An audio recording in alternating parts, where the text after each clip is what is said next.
Welcome to Getting to the Truth in This Art. I am your host, Rob Lee, and this is on MTR Podcast. My next guest is a member of an anonymous art collective whose name is racIzM backwards. The members are comprised of an illustrator, photographer, designer, prop stylist, street artist, and collage artist.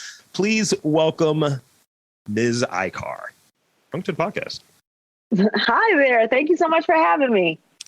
Thank you for coming on. It's as a collective, and you're a representative of a collective. It's like, hi, you. Well, I mean, I'm like, okay, so there's a few of us in this collective. And for the most part, it's me or one other person who are kind of like the spokespeople for the collective. And we are Ms. Icar, like, just keep it easy. You know what I mean? Like, so yeah, like MZ, Ms. Icar, any of those work. Hi, you works too, you know? I go by Rob the Aquarius. I don't know. I don't know. But thank you. So I was almost having a very Star Trek reference. I was like, it's like the Borg? Like, what are we doing here? So tell me the story behind the name. Using why use a Simorphodilap? We use it because it's like we were coming up with, when we got together to form the collective, we were trying to think of something that kind of was like, what do we want to like undo? What would you like to see happen like in reverse or backwards? And like, we wanted something that had like kind of a strong feminine lead to represent like the large amount of like women that are in the collective. Yes. And one of the members was like just playing with words. We were thinking of Dayla and stuff like that. Like their name is also like a word backwards. I don't remember what it was. Or they had a song that was backwards. Anyway, yeah. We were just kind of like, it came up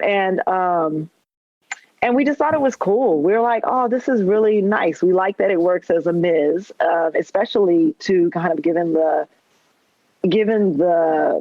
legacy and littling of Black women, like to actually like to put like a title, like to be like, nope, you're gonna put some respect on our name. Like, and that was kind of just built into the name itself. Like, how wild is that, you know? And then thinking of just kind of like, what if you could just unravel things? What if you could run backwards? And so, yeah, that's where the name came from, and just being really hyped that it can take on its own journey and its own story within itself. I love it. So I want to have one quick observation on it before I get more into kind of some background, the roots of the collective, like when you all get started. But I like the fact that it has a hard R at the end, which also kind of plays on that, you know, that negative term that would be put towards Black people or what have you. Having that hard R almost plays on that as well, I think. It's like, yeah, we're really pointing this out to y'all. I think. I like that. Sometimes I call myself Rob with the hard R too, but that's a different story. Yeah, it's like, I don't know. There's so many. I think as like Black people, we are so good at the flip. We're so good at the remix, the flip. Like that is what I mean. That we're just superstars at that, you know. Yes. And a lot of it's been like, how do we kind of go beyond the flip? And it always comes up, like it always, especially like in language, we've been so good at like kind of defining language, redefining language, appropriating, like flipping it across the board. And so we figured we could do that with our name. And also too, it's a way to like kind of let people know what you came in the room to do, you know? So speak on how you got into it collectively, how you got into the global street art and more mural projects. So basically, a lot of us came from, there's a person who's like just straight up like street artists, right, across the board. But most of us kind of came from commercial art world. Mm-hmm. And a lot of the times we were thinking about ways in which we could scale our voice up. Like what ways can you connect with people just across the board? Basically how do you find a forum that you can just present these, like, as we call our murals, like love letters to the public. So how do we basically create artwork that's for the people, that represents another story and narrative of Black women across the board, another depiction, another way of seeing it. And we're like, it's got to be on the streets. Like, we have to see this stuff big. We often, before forming Icar, spent so much time doing this for major brands, basically telling stories for brands and companies and, I don't know, things that are going to make you look prettier or whatever, like, but I mean, whatever, slimmer, happier, whatever, your life's going to be better. What if we pull all of our talents together and basically do it for something that we all have a vested interest in, which is like humanity, aesthetics, beauty, seeing Black people in a wide, full dimension.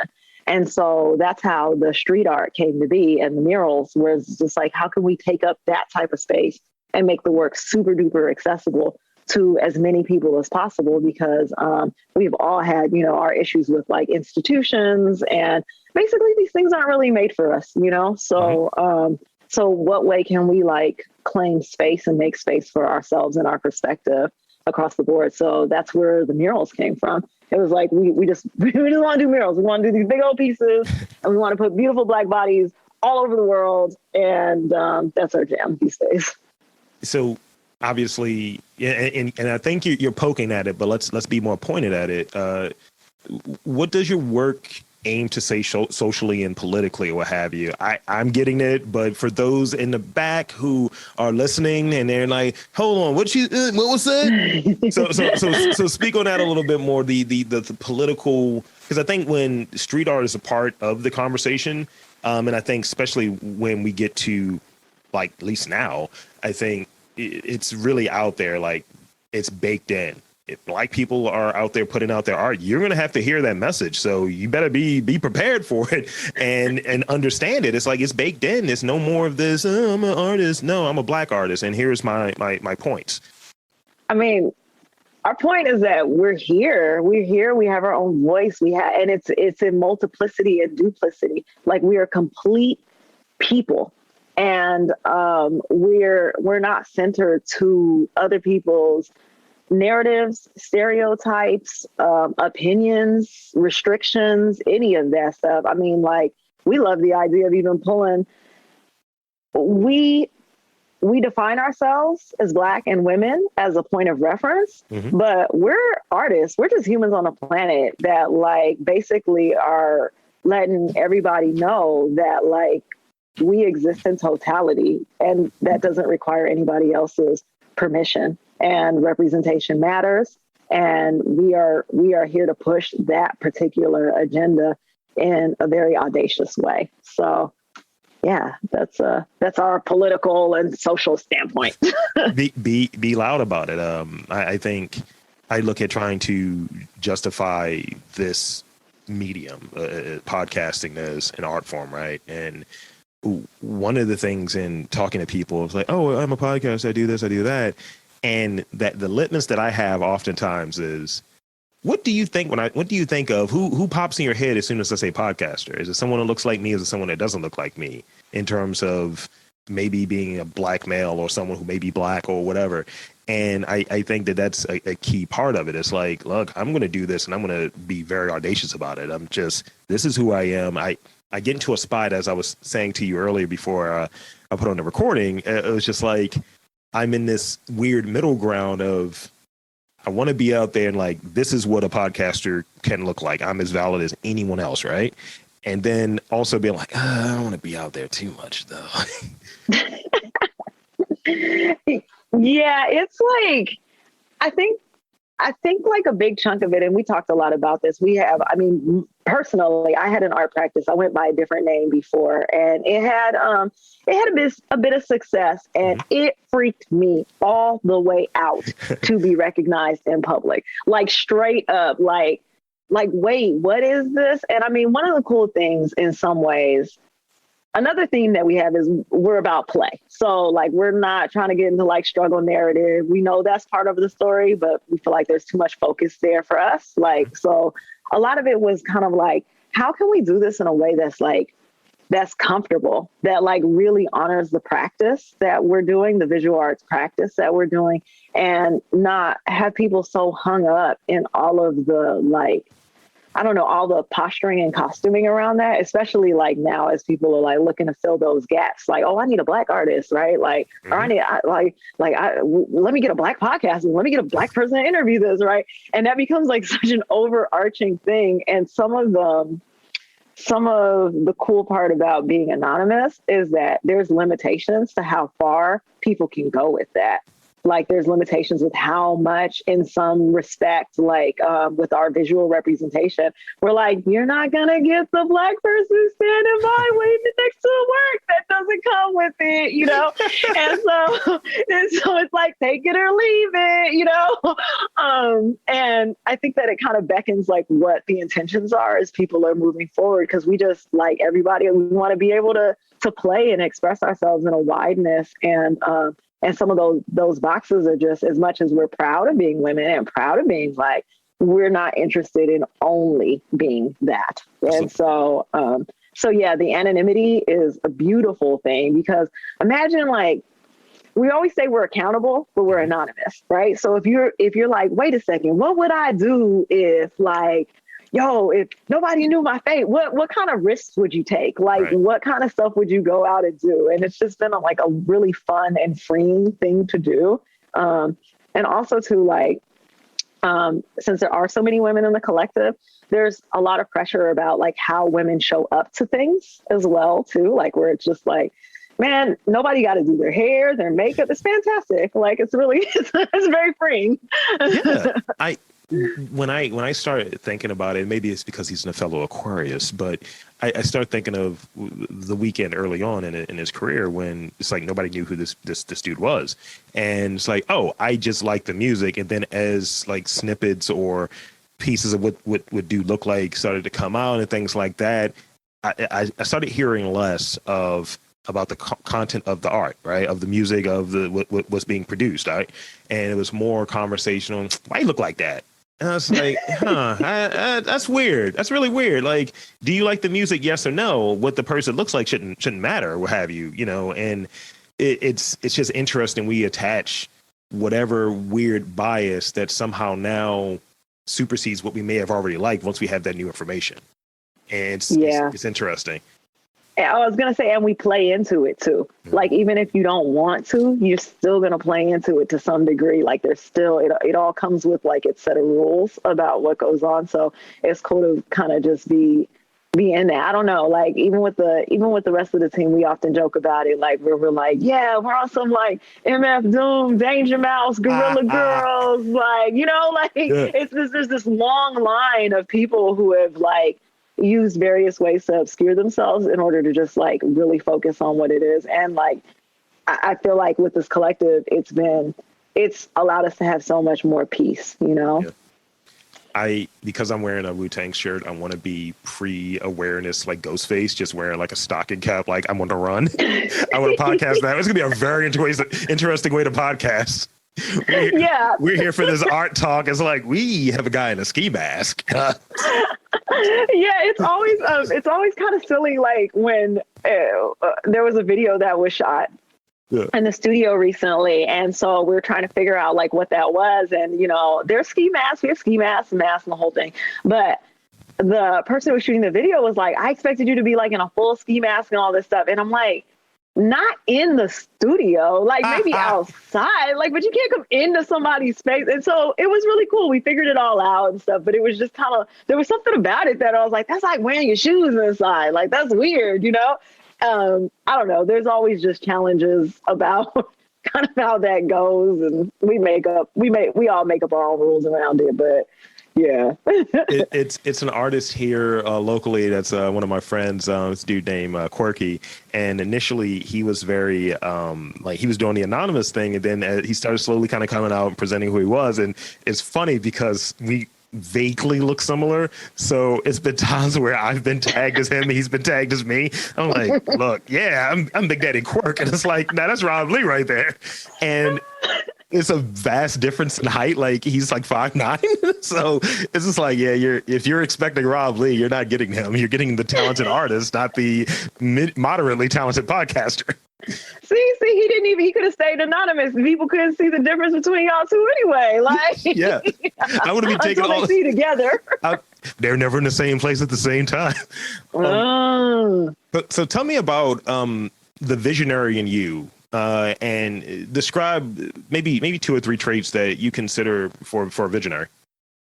Oh, for a visionary. Well, a visionary is a person. I guess you could be is a creature. A visionary can be a creature. Sure. And so a visionary is a creature that has the ability to see something beyond what is immediately in front of them. They have the ability to kind of like put things together that people wouldn't normally see together in order to like blaze a path. Like it's a person who builds roads and ideas and just bridges. Like, so when we think of like visionary, we think of someone who has vision, someone who can just see beyond like the muck or the gook or the challenges of whatever they're working on or like manifesting across the board. It's someone who can basically like see a ruined building, but, you know, see that there is a ruined building, but see the potential for something else. And that comes into play with the mural that's on Chestnut Street.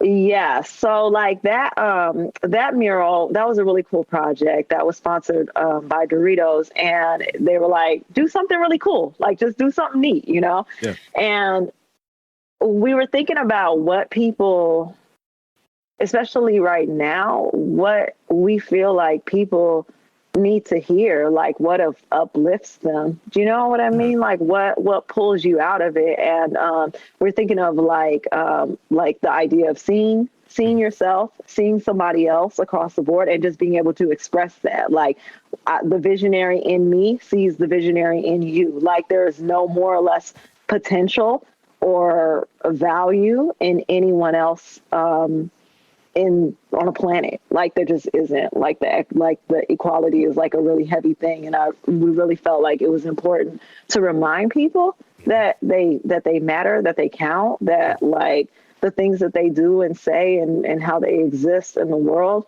is important. And so acknowledging that like I'm a visionary, that means you're a visionary. So like act like one, you know what I mean? Yeah. It's like game recognize the game, so act accordingly. I know what you're doing, visionary. Yes. So I want to speak on this other project that I know by the time this is released, it'll be, you know, all vested and all of that good stuff. But how did the project with BET Black Canvases come along? Weren't any restrictions with what you could work on, what you can make? So that was a cool project. That came out of the interwebs, and a person from Overall Murals, which they're headquartered in Brooklyn, reached out to us and was basically like, BET is doing this project. Would you like to collaborate with us on it and stuff? And so we're like, yeah, sure. That sounds like fun, you know? And they want to like uplift like Black creatives and all that good stuff. And so, yeah, we were like, okay. And it was another one of those, like, do something cool, but put our logo in there. So there are a little more restrictions on it, but that's all right. We got most of the wall, so we're cool with that. And they were a pleasure to work with. Like it was really, really neat to work with the Overall team. Mm-hmm. It was one of the first projects too that like usually we do like all the painting on our murals. Yeah. And so we worked in tangent with them, but that was the first time kind of working with like another company to paint the mural and stuff. And so that was really cool. They had us going like, you know, we had kind of arrived or something, but then also made us like really nervous because it was like, hey, wait, is this gonna work? I don't know. You know what I mean? So like it was a really, really cool experience. Like, and we're honored to be a part of it, work with the Overall team, with BET Black Canvas, and get this beautiful piece up in Germantown. Like it means a lot to us to be invited to do it. It's wonderful. When I started like looking around and reading, I saw a few things on the internet. I was like, how did I book this interview? This is a major like art collective here. What am I doing? So speaking on the murals, right? Like approximately how many murals have you done in city? Like I don't it's a weird question, but like how many have you done, and like how broad of like a I guess a poll have you had? Like are there cities internationally or within the US? Well, how many murals have you done? And is there one, and this might be the more pointed piece, is there one that really sticks out as being particularly troublesome for you? Okay, so troublesome. Ooh, troublesome. Okay, hold on. Let's do the count real quick. So this is kind of interesting.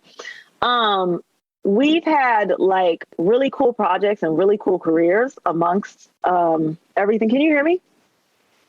Okay, yes. Cool. Because I think my headphones might be dying, so I might have to switch it up. But we've had some really cool projects like over the years, like we did visuals for Miss Lauryn Hill's tour, all kinds of stuff. We're running around since like 2008, even before then. We do murals. Like, come on, we do murals. Come on, let us do a mural. We'll show you all the cool stuff we've done. We do this. You know what I mean? We're like painting for free, like just trying to get this work up, right? Yeah. So, and for the most part, people are like, okay, yeah, cool. Like, but you know, we have white dudes do murals because that's what people do. Like, they didn't say that, but that's kind of what it is. Like, they kind of just, I mean, that's what it is. That's how it goes. They wrote that. Huh? It's like they wrote that. They didn't say it, but they wrote it in so many words. Yeah, I mean, like you look around and I'm just like, oh my gosh, how many of these white guys are going to be painting black people and brown people all over the place? Like, this is so weird, you know? Like, it would be so weird if we just started painting like random white guys all over the place. Like everyone would think we had lost our mind, but like for some reason that's totally okay the other way, right? Right. And so, you know, it was hard. It was hard to even like point that out, like where you're like, yeah, you guys should stop doing that though. Like you should stop like doing, because we're here and we're good and like you should hire us. So the pandemic hits and everything like that, right? Mm-hmm. And the protests and everything that goes on, you know, people had enough. And all of a sudden people are like, oh yeah, remember that like Black Collective? And they paint these murals and so what do you guys want to do? You know what I mean? And that actually created a big floodgate, like it like opened the door and we just danced all the way, like right through it, you know, and we're still dancing through it. And our vibe is like, you're welcome, guys. You're welcome. You know, we're already locked and loaded. We know what we want to do. And so to date, we've done, let me see, there was the first Eve one.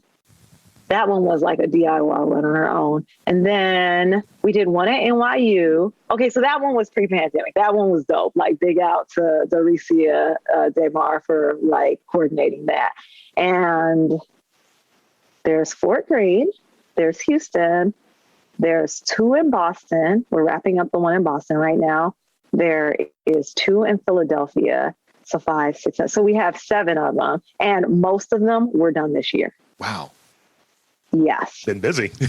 Yeah, it's been a really, really busy year. So, yeah, so that's kind of like, and we're thankful for it. I mean, we know everything has to line up with time. Everything is in its own divinity. I mean, we push it along and we do what we can, but people have to see what whatever, like everything has to line up to what it is. So, yeah. That's great.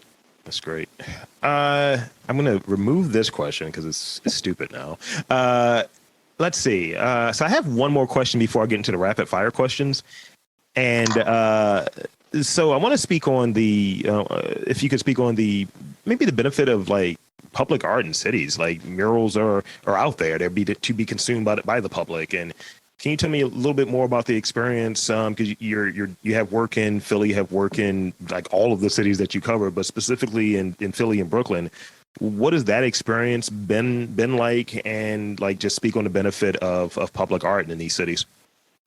It's been amazing. Like we feel like we're in the company of giants. Like as far as like there are so many beautiful, particularly like in Philly, like there's so many beautiful murals and there's so many people creating work in that space. And so we take it really, really seriously. We think about the locations that we're at. We think about the people who frequent those areas. And we really feel like they're in service to the community. And so we take that job seriously. And that doesn't necessarily, we always like agree with what, there's definitely times we're like, that's lame. Like, we love MLK, but do we really need another one of those? You know what I mean?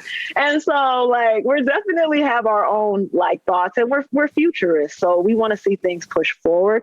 And that's where a lot of that comes from, is that we understand we're on the backs of all the ancestors, but we're not like in the end, like we're not all there right now. We're on the backs of where it's a continuation. You know what I mean? So that's the way that we see public art in those communities, particularly the ones that we live in and frequent and are part of the community, is that we represent the voice of the people. And that's our approach to it. Like, it's really like a people-based thing, you know what I mean? So that's where we're at with it. And sometimes too, even that people-based thing might be like, folks just need to we feel like people need to be inspired. They need to live, they should. There's no reason why anybody should live in a place that is not beautiful and doesn't represent them and doesn't support them. Like, that's an atrocity. There is no reason for that at all. And so that is the way that we approach murals, especially in our home, where it's just kind of like, there's so many times we're like, there needs to be a piece here. Like, if not us, someone else. Like, I mean, we did this group show along with Focus, and it was called Roadmap to Joy. And we were co-curators with Atiba T. Edwards on that. And it was basically having people just submit works that followed that roadmap to joy. How do we get out of this? And this is during like the height of the lockdown. So we reached out to real estate developers, and we're like, you guys have empty storefronts. Let us put artwork in your windows. Yeah. Like, let us just like get all these and we opened it up to strictly to Black artists globally. And it was like, we're not, no struggle narrative, roadmap to joy. How do we get there? How do we do this? And so it was interesting, because when we did the call for entry, for as many entries we probably got the same amount of people saying, this is racist, you're only doing Black artists. And like, my response was basically like, have you looked at the stats of museums and public work? Like, are you crazy? Stop wasting my time. No free lessons here. Like, go read a book. Like, go away. You know what I mean? We're trying to find joy here. Like, right. Like, this is crazy. Like, they're taking my joy doubles. Yeah. You're not taking my joy. Like, what is this? Like, and so that was kind of interesting to really, and also too, talking to artists who are like, I don't feel joyous. Like, there's protests, there's unrest, there's all kinds of things. And it's like, it's a roadmap to joy. Yeah. Like, how do we get there? We need to cultivate this. No one is going to do it for us.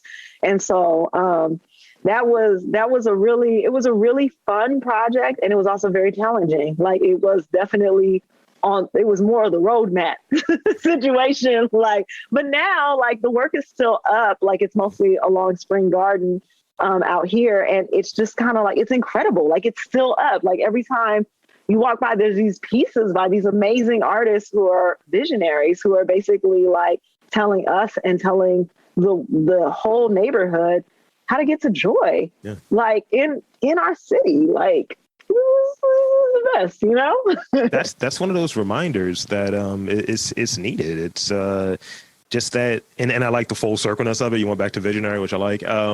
But it's big that you're able to kind of remind people, because you don't want that struggle narrative. You don't want that Black trauma, all of that different stuff. It's like, how do we get to joy? How do we get to acknowledgement? How do we get to just, this is a good time, and being in the now, being mindful of the things that we look at as being ordinary, that are actually really great things, really cool things, and just kind of really being able to appreciate those things. I think it's important to really check in with that, because we get too attached and fixed on, why does this suck?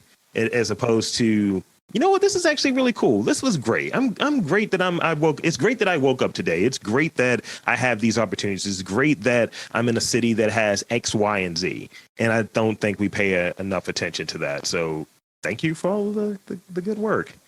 Man, thank you. And big up to like all the artists. Like it was really cool to have Andrea Walls, local artist out here. Her whole thing is Museum of Joy. Like that's her whole jam. And so just to even connect with her and have her work, a person who's pulling out those moments of joy throughout like Philadelphia. I'm like, man, this is great. Okay, so we're not alone. We're not crazy in this. Like there are other joy workers among us.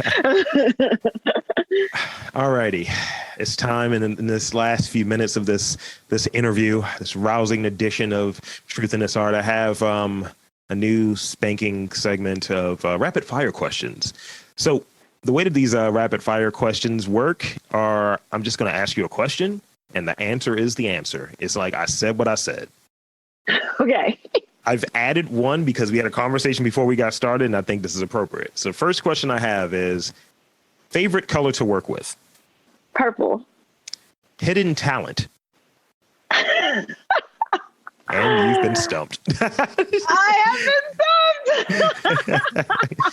I want to say you can juggle. I feel like you can juggle. Yeah, I mean, figuratively. Headstands. Okay. Yes. That's a good one. Favorite drink. You can take that however you want to take it. It's like, oh, coffee. You know what? Whiskey. What's your favorite drink? I like a really deep green juice. I like a green juice with some lemon, that tarty thing nobody gets, like that real mutagen juice. It makes me feel like super. The secret of the ooze juice. I need that. Yeah. How do you start your day? What's that first thing you do when you get out of bed?